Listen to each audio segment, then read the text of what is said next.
दिन की बात है। मधु और उसकी भाभी दोनों चूल्हे के पास बैठी हुई थी। तभी वहाँ पर बलदेव आता है। मैंने माँ से कितनी बार कहा था कि मधु के लिए कोई अच्छा सा खानदान या फिर कोई अच्छा सा लड़का देखो, लेकिन नहीं, माँ ने मेरी एक भी नहीं सुनी। माँ ने अगर ढूंढा तो एक बीमार लड़का, जिसकी फिर शादी होते ही 10 साल भी नहीं टिक पाया और मर गया। अब माँ खुद तो चली गई यहाँ से, लेकिन ये मधु फिर से मेरे ही घर पर आ गई। अब फिर से मेरे ऊपर एक और जिम्मेदारी आ गई। अब मैं कैसे उठाऊं इस बोझ को? मैं क्या करूं? माँ तो अब ऊपर जाके बहुत मज़े में होंगी, लेकिन मेरी ज़िंदगी यहाँ पे ख़राब करके चली गई। अब मेरा क्या होगा? मैं तो यहाँ खुद का ही पेट नहीं पाल पाता हूँ और एक और मेरे घर पर आ गई। अब मैं क्या करूँगा? फिर मधु कहती है, ये आप क्या बोल रहे हैं भैया? आप लोगों ने जिसके साथ शादी करने को बोला मैंने कर ली। इसमें मेरी क्या गलती है? अब इसमें मेरा पति मर गया तो मैं क्या कर सकती हूँ? अरे चुप कर मधु, तू तो कुछ बोल ही मत। तू तो मनहूस है, जहाँ जाती है बस दुख फैला देती है। और अब यहाँ मेरे घर में भी आ गई है। पता नहीं अब मेरे घर का क्या होगा। मेरे घर का पूरी तरह विनाश हो जाएगा। भगवान ने अब तू मेरे गले और रख दी है।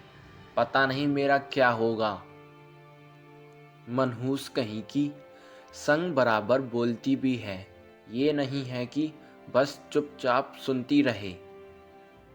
तेरी भी अब बहुत ही जल्द शादी करानी होगी।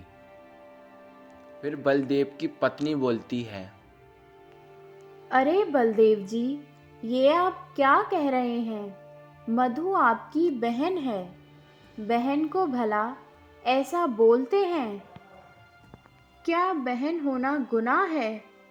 अगर इसका पति मर गया और इसकी सास ने इसे घर से बाहर निकाल दिया तो इसमें इसका क्या दोष?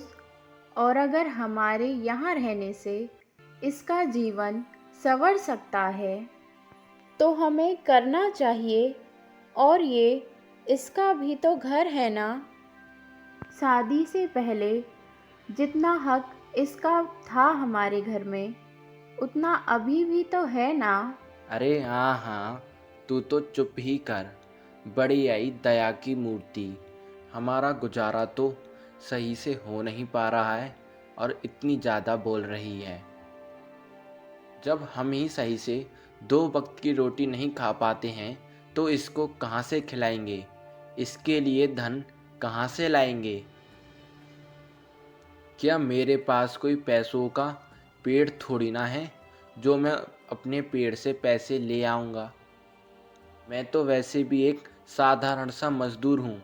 कभी काम मिल जाता है तो पैसे मिल जाते हैं, अगर काम नहीं मिलता तो महीनों महीनों तक हमारे घर में राशन भी नहीं आता है।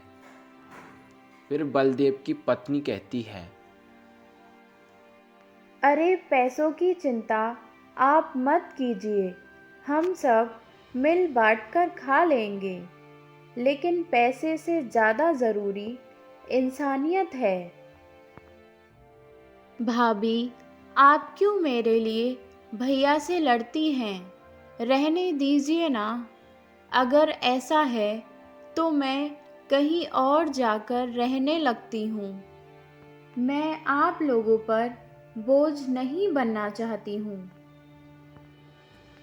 नहीं मधु, तू कहीं नहीं जाएगी। मैं तुझे अपनी छोटी बहन की तरह मानती हूँ। भले ही तुम्हारे भैया कुछ भी कहें, मैं हमेशा तेरे साथ हूँ।